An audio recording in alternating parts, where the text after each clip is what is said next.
Հանրային այդ հանրաժողովի հանրային այդ ծառայությունները կարգավորող հանրաժողովի վախը բռնելու խնդիր կա մեր հանրապետությանը։ Ինչ արում է։ Տեսեք հիմա հայտարարություն են հնչում, արդեն նաև վերջերս հանրաժողովի ներկայացուցիչը, որ միանգամից դա չեն անում թանկացումները, աշճանաբար են անում, որ դա ինչ-որ դժվար չհնչի մարդկանց ականջին, որ մենք փոխենք վերջության մասը եւ այլն։ Բայց այստեղ շատ կարեւոր խնդիր կա, սա նորից արհամարանք է եւ սա տնտեսագիտական տեսանկյունով ճիշտ մոտեցում չի, որովհետև սա թույլ չի տալիս, որ տնտեսվարող սուբյեկտները կարողանան պլանավորել իրենց բիզնեսները, պլանավորել իրենց ապրանքների մրցունակությունը։ Մի կողմից մենք գնում ենք թանկացումների եւ դա անում ենք ամեն տարի անակնկալ բերելով բոլորին եւ արդյունքում ստացվում է, որ հաստորեն տնտեսվարող սուբյեկտները իրենց վերջրած վարկերի, իրենց արտադրանքների թողարկման, արտաքին պայմանագրերի շրջանակներում կարող են ձախողվել կամ կարող են դժվարություններ կրել, սա մեկ։ Երկրորդը, որ քաղաքացիները դրա մասին չգիտեն եւ չեն կարողանում իրենց ծախսերը պլանավորել։ Վախը բռնելու իմաստն այն է, որ ավելի լավ է խիզախորեն տրամաբանորեն հիմնավորել, տալ պրոգնոզներ, թե գալիք տարիների ընթացքում ինչ է սպասվում։ Ինչպես որ ամեն մի տնտեսարող սուբյեկտից նույն կառավարությունն է ուզում, ասենք թե բիզնես պլաններ կամ վարկավորման կամ այլ դեպքերում հասկանալու համար թե աշճանաբար ինչ պետք է տեղի ունենա։ Երկրորդ, ես ունեմ մի քանի նկատառումներ, որոնք որ չեմ կիսում այս փաստաթղթերի ներկայացված հիմնավորումներում։ Օրինակ տեսեք, ատոմակայանի վերաբերյալ, որ ասում են 88 օր ուշ է գործարկվել եւ դրա հետևանքով մենք էժան էներգիա չենք ստացել։ Ես ուզում եմ հարց բարձրացնել հանրաժողովի առաջ։ Այդ ուշացումը ում մեղքով է տեղի ունեցել։ Ատոմակայանը գտնվում է էներգետիկայի նախարարության ենթակայության ներքո։ Եթե պետական մի մարմինը թերացել է իր պայմանագրային պարտավորությունների կատարման մեջ, 88 օր ուշացրել է, որի հետևանքով առաջացել են թանկացման համար նախադրյալներ, ապա ինչու դա պետք է վճարի ամբողջ հասարակությունը, հանրությունը, բիզնեսը եւ քաղաքացիները։ Երկրորդ, եթե դրա ուշացումը տեղի ունեցել է ռուսական կողմի մեղքով, որ կարող է այնտեղ հումքի եւ ասենք թե ռեակտորի հետ կապված ծնուցման հարցեր կային, ապա ինչու այդ մասին մենք չենք խոսում եւ սանկցիաներ չենք ներկայացնում։ Ինչու ենք նորից այդ խնդիրը վերել մեր ուրեմն հասարակությանը առաջ լուծելու։ Հաջորդը, որ ուզում եմ հայտարարել, երբ որ անցած շաբաթ երկու օր առաջ հանրային խորհրդում քննարկվում էր ցուցանիշները նույն կերպ այդ թանկացման վերաբերյալ, իրենց ներկայացրած տեղեկանքը եւ կայքում դրված նյութերը խոսում էին մոտավորապես 17 միլիարդի մասին, ոչ թե 20 միլիարդի մասին։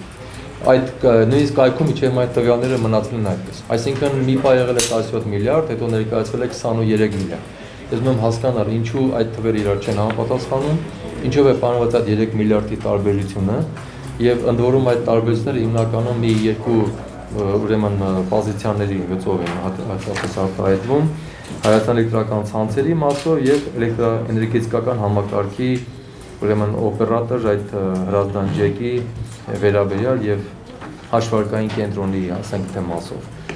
հատկապես թվեր այդտեղ են տարբերվում։ Ինչ է սխալ է տեղի ունեցել, թե փորձել են սկզբից այդքան հետո մտածեն, որ 20 միլիարդ ներկայացնեն կանգ առնեն ավելի ցածր վրա, ես ուզում եմ հասկանալ, թե դա եւ դա հանրաժողովի պատասխանելու խնդիրն է։ Ինչու են թվերը այդպես էականորեն տարբերվում։ Երկրորդը ես կասեի հետեւյալը, որի մասին արդեն մի առիթով ասել եմ,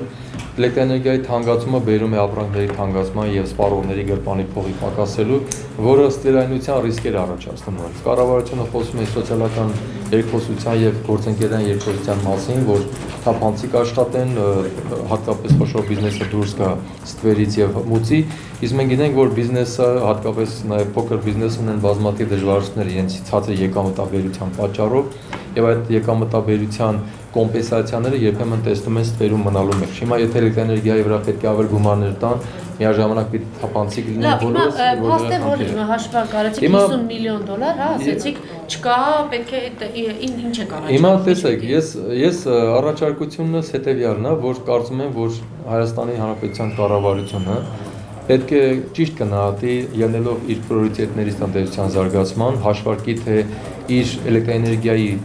թողարկվող պաշարները որքանով են բավարարում եւ կանխատեսելի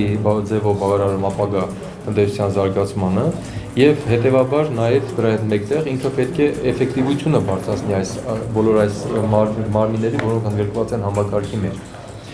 Տեսեք, մենք ունենք բազմաթիվ անջատումներ, տարիներ շարունակ մենք պայքարում ենք էլեկտրոէներգիայի ցածր որակի մասին։ Էլեկտրոէներգիայի որակը բավականին զիջում է միջազգային ստանդարտներին իր որակով։ Ասենք թե եւ միայն լարում էլեկտրոէներգիա մատակարելու խնդիրը չէ, այլ դրա որակի խնդիր կա։ Այդ որակի խնդիրը չի կարգավորված, որտեղ ցանցերը ինչ որ մենք անկախացումից հետո ստեղծել ենք միջև որս համարը նույն մակարդակի վրա է մնացել, վթարային վիճակները չեն կարգավորվում, կանխարգելիչ ֆունկցիաները չեն կանխարգելվում։ Ես խոսում եմ ոչ միայն ներդրումների, Անժելա, այստեղ խոսքը նաև գնում է, երբ որ մենք այդ ցանցերի մասնավորեցման իրավունքը տվել ենք, որպես պետություն մենք ինչ պայմաններ ենք դրել իրենց առաջ, իրենց բիզնես պլանով, իրենք քանի տարում ինչեր պիտի կատարեին, այս մոնիտորինգը հստակ կատարված չի, այս մոնիտորինգի արդյունքները ներկայացված չեն եւ կարծում եմ, որ այստեղ նաեւ կարող է ինչու՞ չէ փողերի լվացման ավելորդ ծախսերի, ինչպես Գազպրոմի դեպքում մենք Ռուսգազարի դեպքում գիտենք, բավականին ասենք թե աշխատավարձների կամ այլ վնասներ ցույց տալու ճանապարհով փողերի կորուստներ են ներկայացվում, վնասներ ծախսերը գերակշռում են եկամուտների մասը եւ այստեղ հիմա նույն մոդելներն են։